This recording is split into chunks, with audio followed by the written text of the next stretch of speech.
السلام علیکم، امید کرتی ہوں آپ سب خیریت سے ہوں گے۔ الحمدللہ میں بھی ٹھیک ہوں۔ تو آج میں آپ سے ویڈیو میں شیئر کرنے والی ہوں درود ابراہیمی کی منت کے بارے میں۔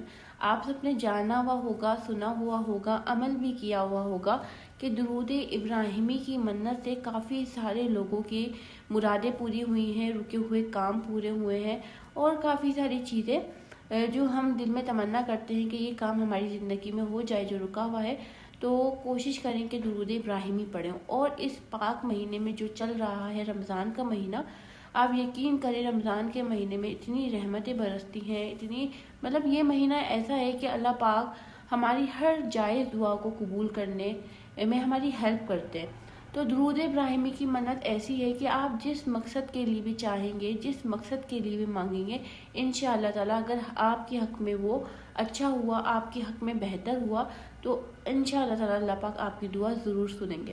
تو درود ابراہیمی کی منت کیسے ماننی ہے اور کن کو ہدیہ کرنا ہے درود پڑھ کے؟ اچھا، آپ درود ابراہیمی بھی پڑھ سکتے ہیں اور آپ چھوٹا والا درود بھی پڑھ سکتے ہیں، ٹھیک ہے؟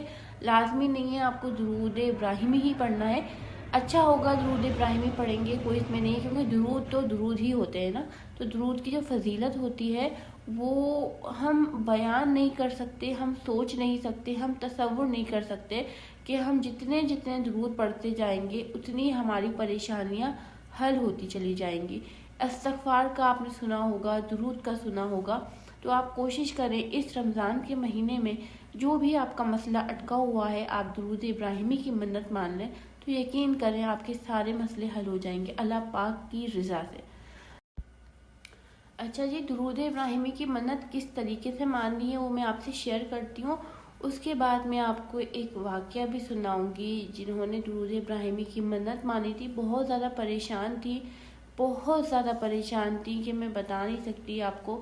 انہوں نے درود ابراہیمی کی منت مانی تھی، اور پتہ ہے کافی ساری پریشانیاں ہمارے ساتھ ایسی آ جاتی ہیں جو ہمارا دل بھی نہیں کرتا کہ آپ اس چیز کو آپ جو ہے نا جاننے کی اور آپ خود جو ہے نا ایکسیپٹ کرنے کی وہ کریں گے کہ کافی ساری پریشانیاں ایسی ہوتی ہیں۔ کبھی کبھار ہمارا نماز پڑھنے کو بھی دل نہیں کرتا، کبھی کبھار ہماری دعائیں پڑھنے کو بھی دل نہیں کرتا۔ کافی ساری ٹینشنوں کی بھی ایک نوعیت ہوتی ہے، ایک نوعیت ایسی ہی آ جاتی ہے کہ اتنا ہم پریشان ہو جاتے ہیں کہ اگر کوئی ہمیں کچھ بتا بھی رہا ہوتا ہے نا تو ہم کہتے ہیں ہم کیسے پڑھیں، پڑھا ہی نہیں جا رہا ہوتا۔ تو وہ نوبت ان پہ آ گئی تھی کہ ان کا دل نہیں کرتا تھا کہ وہ کچھ پڑھیں، لیکن انہوں نے اس والی منت کو مانا، درود ابراہیمی کی منت انہوں نے مانی، اور ان کا کام ایسے ہوا ہے کہ وہ خود حیران تھی، کیونکہ وہ یہ کام بے دلی سے کر رہی تھی۔ میرا کہنے کا مقصد، آپ کو بتانے کا مقصد یہ ہے کہ وہ لگن کے ساتھ نہیں پڑھ رہی تھی۔ حالانکہ وہ لگن کے ساتھ نہیں پڑھ رہی تھی، پھر بھی ان کا کام ہوا، کیونکہ اللہ تعالیٰ جانتا تھا کہ ان کے دل میں اتنی ٹینشن ہے، تو اس وجہ سے وہ اس طریقے سے پڑھ رہی ہیں۔ لیکن ایسا نہیں کہ غلط پڑھ رہی تھی، پڑھتی تھی، لیکن ان کے سمجھو امیدوں کے جو دروازے تھے نا وہ سب بند ہو چکے تھے۔ وہ یہ سمجھتی تھی کہ بس جو ہے نا سب کچھ ختم ہے، میں آگے نہیں بڑھ سکتی، میں کام نہیں کر سکتی، وہ اس حالت پہ پہنچی ہوئی تھی۔ تو میں ان کا پورا واقعہ آپ سے شیئر کروں گی۔ پہلے ہم بتاتے ہیں کہ آپ کو درود ابراہیمی کی منت ماننی کس طریقے سے ہے۔ اچھا، اگر آپ کا کوئی بھی مقصد، کوئی بھی کام اٹکا ہوا ہے نا، تو آپ نے درود ابراہیمی کی مدد اس طرح سے ماننی ہے کہ آپ نے تصور کرنا ہے اور اللہ پاک کو حاضر ناظر جان کے اپنے دل میں تصور کرنا ہے کہ یہ میرا کام ہو جائے گا تو میں اتنی دفعہ درود ابراہیمی پڑھوں گی، چاہے وہ 1000 ٹائم ہو، 5000 ہو، 7000 ہو، 10000 ہو، یا کہ جتنے آپ پڑھ سکیں، جتنا آپ کا دل مطمئن ہو کہ ہاں یار میں اتنا پڑھ سکتی ہوں، تو آپ کو اتنی دفعہ آپ کو یہ منت ماننی ہے کہ میں اتنی دفعہ اور اتنے دن تک میں یہ درود ابراہیمی کی منت مانتی ہوں۔ کہ جیسے کہ میں ایگزامپل لیتی ہوں، میرا کوئی کام اٹکا ہوا ہے اور میں چاہتی ہوں کہ میرا کام ہو جائے، تو میں اپنے دل میں منت مانوں گی کہ میں 11 دن کی منت مانتی ہوں کہ میں 11 دن میں 10,000 دفعہ درود ابراہیمی پڑھوں گی، اور میں یہ نیت کروں گی کہ یا اللہ پاک ان 11 دنوں میں میرا کام ہو جائے، اور میں 11 دن کے اندر یہ 10,000 دفعہ جو میں نے منت مانی ہے میں کوشش کروں گی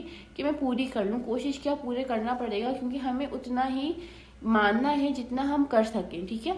تو یہی تصور کرنا ہے ہمیں، آپ جب دل چاہے اس 11 دن میں آپ پڑھ سکتے ہیں. آپ اپنا ٹائم باندھ سکتے ہیں کہ آپ نے فجر میں اتنی تعداد میں پڑھنا ہے، ظہر میں اتنا پڑھنا ہے، عصر میں اتنا پڑھنا ہے. اور اگر آپ نمازوں کے بعد نہ بھی پڑھ پا رہے ہو تو کبھی بھی آپ فری بیٹھے ہوں، اکیلے میں ہوں، تنہائی میں ہوں، تو آپ یہ درود ابراہیمی پڑھ سکتے ہیں. لیکن آپ کاؤنٹ کرتے رہیے گا کہ آپ کو 11 دن میں اتنی دفعہ کمپلیٹ کرنا ہے. ٹھیک ہے، تو آپ وہ دن بھر کا آپ وہ سوچ لیں ایک دفعہ کہ میں نے اتنا پڑھ لیا اتنا، یا آپ جو ہے نا یہ باندھ لیں کہ ایک دن میں مجھے اتنا کمپلیٹ کرنا ہے، دوسرے دن میں مجھے اتنی دفعہ پڑھنا ہے، تاکہ آپ کا 11 دن کا جو ہے نا وہ اب جیسے میں نے 11,000 دفعہ میں نے سوچ لیا کہ مجھے 11,000 دفعہ پڑھنا ہے. ٹھیک ہے، تو میں 11 دن تک 1,000 دفعہ میں باندھ لوں گی کہ مجھے 11 دن تک پڑھنا ہے. 1,000 دفعہ ایک دن پڑھوں گی، دوسری 1,000 دفعہ دوسرے دن پڑھوں گی. لیکن آپ کو ٹائم مینجمنٹ آپ کو کرنی ہے، آپ جب فری ہوں. اس میں یہ کوئی قید نہیں ہے کہ آپ فجر میں اتنا ہی پڑھیں گے، ظہر میں اتنا ہی پڑھیں گے. آپ کا جب دل چاہے، لیکن آپ کو پڑھنا بہت زیادہ سمجھیں بہت خلوص نیت سے پڑھنا ہے.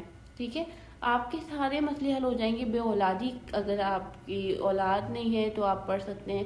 آپ کی جاب نہیں ہے تو پڑھ سکتے ہیں. آپ کی شادی نہیں ہوئی، رشتہ نہیں آ رہے تو پڑھ سکتے ہیں. بے روزگار ہیں تو پڑھ سکتے ہیں. یا کوئی اور دل میں خواہش تمنا رکھتے ہیں کہ یا اللہ پاک میرا یہ کام ہو جائے، یہ کام بن جائے، یا دشمنوں سے چھٹکارا ہو جائے. بہت سارے لوگ آپ پہ حاوی ہوئے ہیں، بہت سارے لوگ آپ کو تنگ کرتے ہیں. مطلب جو آپ کے دل میں آپ کی خواہش ہے، جو چاہتے ہیں آپ، اس کو مد نظر رکھتے ہوئے، دل میں سوچتے ہوئے، اللہ پاک کو حاضر ناظر جانتے ہوئے یہ پڑھیں. جب 11 دن گزر جائیں، میں نے ایگزامپل آپ کو 11 دن کی دی، آپ 21 دن کا بھی کر سکتے ہیں، 40 دن کا بھی کر سکتے ہیں. ٹھیک ہے، اور جب آپ کے 11 دن گزر جائیں، آپ کا یہ پورا عمل کمپلیٹ ہو جائے، تو آپ نے ہدیہ کر دینا ہے بی بی جناب فاطمہ الزہرا کو.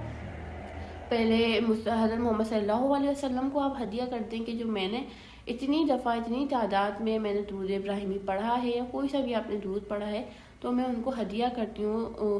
رسول خدا صلی اللہ علیہ وسلم کو ہدیہ کرتی ہوں، اور ان کے ذریعے سے میں بی بی فاطمہ الزہرا کی روح کو ہدیہ کرتی ہوں.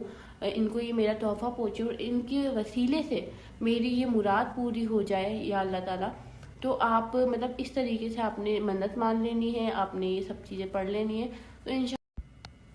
تو انشاءاللہ تعالیٰ آپ کی ہر دعا جو آپ کے دل میں ہوگی وہ ضرور قبول ہوگی اللہ تعالیٰ کے فضل و کرم سے. ٹھیک ہے. اچھا جی، واقعہ یہ تھا کہ ایک لڑکی تھی، اس کو جاب کی بہت زیادہ ضرورت تھی. اس کے بھائی نہیں تھے، اس کے فادر کی ڈیتھ ہو چکی تھی. 2 بہنیں تھیں، اور زیادہ بڑی بھی نہیں تھی 2 بہنیں، اور مدر تھی، اور وہ لڑکی خود تھی، اسی کو سب کو سنبھالنا تھا. مطلب ایک لڑکی بھی، تو لڑکی ذات بھی آپ بتائیں، ایک تو کافی زیادہ بولڈ لڑکیاں ہوتی ہیں، وہ پھر بھی قدم باہر نکال لیتی ہیں. ٹھیک ہے، ایک ہوتی ہیں ڈرپوک سی، ان کو اتنا کانفیڈنس نہیں ہوتا کہ جابس بھی کریں یا کچھ بھی کریں. لیکن وہ اس کے اوپر ایسی نوبت آ چکی تھی کہ اسی کو سب کچھ کرنا تھا، اسی کو سب کچھ سنبھالنا تھا. اس کے ہاتھ پاؤں بالکل پھول گئے کہ میں آخر کیسے کروں گی، کیسے گھر لے کے چلوں گی، کیا کروں گی. کیونکہ اس کی مدر بھی زیادہ پڑھی لکھی نہیں تھی، وہ بھی کچھ نہیں کر سکتی تھی. اور آپ کو پتہ ہے گھر والے ہی کرتے ہیں، ظاہر سی بات ہے. فادر ہوتے ہیں، بھائی ہوتے ہیں، بھائی ہے نہیں، فادر کی ڈیتھ ہو چکی تھی. اب سمجھ نہیں آ رہا تھا اس کو کہ وہ کیا کرے. پھر اس نے بہت بے دلی سے، سچ بتا رہی ہوں، مجھے کہنا نہیں چاہیے، اس نے جیسے مجھے بتایا میں ویسے ہی بتاؤں گی، ظاہر ہے. اس نے بہت، کیونکہ اس کو کافی لوگ کہتے تھے تم یہ پڑھو، یہ پڑھو، یہ کرو، وہ کرو، یہ وظیفہ کرو، تمہاری مشکل آسان ہوگی، کوئی راستہ ملے گا. تو اس نے درود ابراہیمی کی منت مانی. ٹھیک ہے، اس نے درود ابراہیمی پڑھنا شروع کیا، اور وہ بتاتی ہے کہ میں نے بہت بے دلی سے پڑھنا شروع کیا. میں دل سے نہیں پڑھتی تھی، میں لگن سے نہیں پڑھتی تھی، کیونکہ ٹینشن اتنی تھی نا کہ دل نہیں لگتا تھا کہ کوئی پڑھائی کی جائے یا کچھ پڑھا جائے. کہ یہ یقین نہیں آئے گا کہ 1 ہفتے کے اندر اس کی جاب ہو گئی، بہت اچھی جگہ پہ اس کی جاب ہو گئی. اور آج اچھے سے وہ جاب کر رہی ہے، اپنے گھر کو بھی لے کے چل رہی ہے، سب کچھ کر رہی ہے، صرف اور صرف درود ابراہیم. اب آپ خود اندازہ لگا سکتے ہیں، جو لڑکی خود بتا رہی تھی کہ میں نے بہت بے دلی سے سٹارٹ کیا تھا، اس کے بعد اس کو لگن ہونے لگی. ایسا نہیں کہ وہ بے دلی سے پڑھ رہی تھی تو وہ بے دلی سے ہی پڑھ رہی تھی، ایسا نہیں تھا.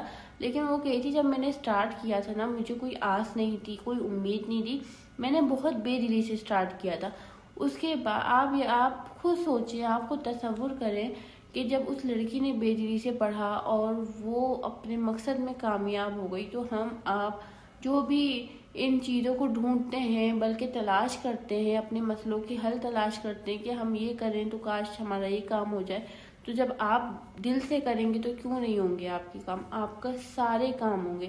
لیکن یہی ہے کہ ٹائم کی قید ہے، ٹائم کی پابندی ہے، آپ نے جب جو منت مان لی آپ کو اسی منت پہ پورا اترنا ہے، پھر انشاءاللہ تعالیٰ آپ کے سارے کام ہوں گے۔ تو امید کرتی ہوں آپ کو آج کی ویڈیو پسند آئی ہوگی۔ چینل پہ نیو ہے تو لازمی سے سبسکرائب کر کے جائیے گا تاکہ میری ہر نیو آنے والی ویڈیو کا نوٹیفیکیشن آپ کو مل سکے۔ ملتے ہیں نیکسٹ ویڈیو میں، اپنا بہت خیال رکھیے گا۔ خدا حافظ۔